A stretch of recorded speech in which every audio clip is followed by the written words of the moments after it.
Hello everyone. So today I'm going to talk about a difficult subject, which is defending in tough situations. Let's jump into the position. So this is the first position I wanted to show. This was played between Esipenko, white is Esipenko, and black is Nicolas Theodorov in the Sharjah Masters, May 2023. So white's position looks very convincing, very appealing. As we can see, the white queen herself for an exchange, and if the queen is quite actively placed, the rook is controlling the open file. The bishop on b7 does not look good at all with all these pawns on the same color. The dark squares are pretty weak, isn't it?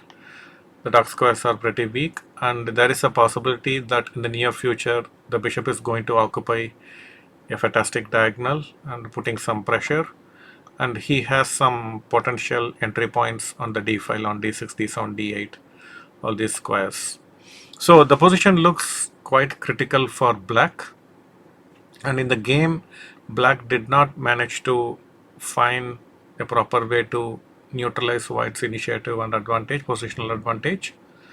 So what I would suggest is set up this position on a board and then pause the video. Maybe you can take 5 to 10 minutes on the clock and try to analyze this position as best as you can and try to find a way to equalize. Black has a very clear way to equalize this pressure.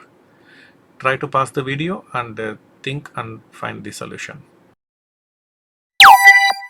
Okay, so I believe you have taken some time to think about the position, and now let's go over the analysis together.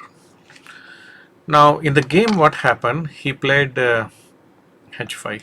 This is quite a serious mistake because it does not do anything to neutralize white's pressure in the center and queen side.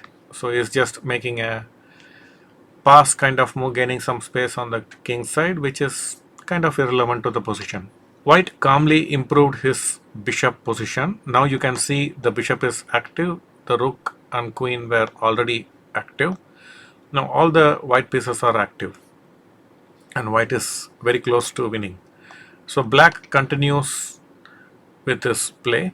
He is basically like trying to gain some space and fix kingside pawns for white in wrong color, and if white plays f3 to put give some protection to the e4 pawn, probably a lot of dark square weaknesses, maybe in the end game the king can consider going in, but this is very long way off. So here white has many ways to play for an advantage, and he chose a very creative way. First, he occupied the d6 weakness. The point is, like, whenever you play rook d8, okay, you also have this rook g6 check ideas, losing the queen. So this configuration is kind of sealed permanently for some time at least. So black played a waiting move, and white used this time to prepare the f4 break. And so black is indicating he is quite helpless, and finally white played f4, and the position is very critical for black and he lost the game. So now let's go back. This is the initial position, and we saw what happened in the game. So black just wasted time with the moves h5, h4, not really testing white's plan of slow improvement. So the critical continuation is queen c5, bc5, and now even though white gets doubled pawn, he has very good entry point on d6, d7, d8, and the black rook, it looks like he cannot control all the three squares, and white's entry is imminent, right? Either d7 or d6, and also the bishop b3, putting more pressure on f7 as well. But here black has a very nice move.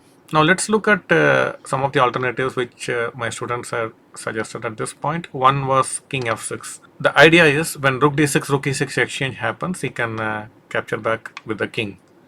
Here white has a very nice way. First we occupy the 7th rank. Now if he comes bishop c8, then we have rook c7 and the pawn is in trouble. So here we have to go rook e7 and now we go rook d6.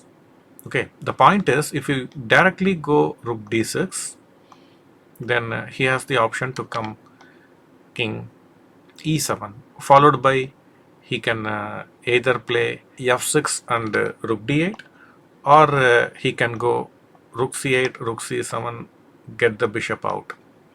Okay, so this is what his plan is. So what we do, we cleverly play rook d7 first, provoking rook e7, and then we give rook d6 check. Now if he plays rook e6, then we go rook d8. Now he cannot play rook e8, and we are ready to come rook b8 and harass this bishop. We also are threatening bishop b3 and improving the bishop as well, and soon the king can also be improved. So white will have a very pleasant and close to winning position. So for this reason we can see that the move king f6 is not good. Now what is the alternative? Now if we play bishop c8, the idea is to play bishop e6 and not let the bishop come to b3. Here what we do, we play rook d6. And now the pawn is under attack. In case of rook e6, we have rook d8. But black has this fantastic resource, bishop e6. Now he wants to support the pawn. The point is, if we capture this pawn, he will grab the open file, trying to enter with the rook, and if we try to stop it, then he can actually go for the bishop ending. Now we see the bishop is not able to be activated, and black is threatening to come up and win the pawn. Okay, so here black is equalizing. So we should not become greedy and take the pawn. Now white has a fantastic move. Again, I would request you to pause the video, think for some time, and try to find the best continuation for white here. It's not very easy, not very obvious.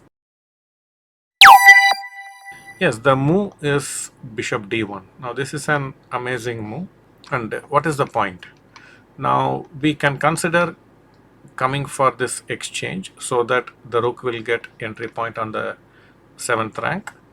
And if we place h5, now we can take rook into c6, and when he comes rook d8, become bishop e2. So earlier the bishop was caught on c2, and in case of rook d2, now we go bishop f3. Now what is the point? Let us see. Now he has to create counterplay, and the only way is to start attacking our pawns. We capture this, he captures this, and now we play c6. Now we are going to bring the rook to b6 and start using both these pass pawns, and white is close to winning here. So this is the reason. So the move bd1 is very powerful. And for bd1, now if he protects the pawn, then we play bishop g4 attacking, and if after bishop g4 hg4, we get this entry. So in case of rook c7, we will have rook d8 entry, and the rook coming to the a file cannot be stopped. But before that, maybe we can just make a preparatory move. So when we start taking the pawns on the c or a file, black rook will not be able to use the d file to enter. So after queen c5, bc5, we saw that king f6 is a mistake, bishop c8 is a mistake. So what are the other moves possible? Now if you go rook e7, trying to prevent the rook from coming to d7, and we are threatening to play bishop c8, bishop e6. Okay, so you could play rook here, prevents bishop c8, and we are now ready to play bishop b3. So he has to go rook c7 and is preparing bishop c8 anyway, and we do this. And here you see the position is totally a mess for black. Even if he manages to get this, we can take and play rook a8, winning all the a6 pawn and the game. So we see that after queen c5, bc5, the moves king f6, bishop c8, or rook e7 does not work. So by elimination, we can realize the only move is king f8. Now what is happening here? Now white has few tries,